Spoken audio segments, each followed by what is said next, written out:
ശബരിമല സ്വർണ്ണക്കൊള്ളയിൽ പ്രതിയായ ദേവസ്വം മുൻ കമ്മീഷണറും പ്രസിഡന്റുമായ എൻ വാസുവിന് ജാമ്യമില്ല. കൊല്ലം വിജിലൻസ് കോടതിയാണ് വാസുവിന് ജാമ്യം നിഷേധിച്ചത്.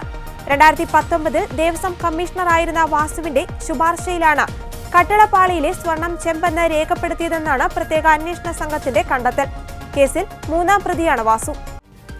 ശബരിമല സ്വർണ്ണക്കൊള്ള കേസിൽ അന്വേഷണത്തിന് ഹൈക്കോടതി 1 മാസം കൂടി സമയം നീട്ടി നൽകി. അന്വേഷണത്തിന് ഹൈക്കോടതി അനുവദിച്ച 6 ആഴ്ചത്തെ സമയം ഇന്ന് അവസാനിക്കാനിരിക്കെയാണ് കോടതിയുടെ തീരുമാനം. ഇത് സംബന്ധിച്ച് ഇടക്കാല ഉത്തരവ് ഹൈക്കോടതി പുറത്തിറക്കി. കേസിലെ 3ാം ഘട്ട അന്വേഷണ പുരോഗതി റിപ്പോർട്ട് SIT ഹൈക്കോടതിയിൽ സമർപ്പിച്ചു. അന്വേഷണം അവസാനിച്ചിട്ടില്ലെന്നും കൂടുതൽ അന്വേഷണം നടത്തേണ്ടതുണ്ടെന്നും SIT ആവശ്യപ്പെട്ടതിന് പിന്നാലെയാണ് 1 മാസം കൂടി സമയം ഹൈക്കോടതിയുടെ ദേവസ്വം ബെഞ്ച് അനുവദിച്ചത്.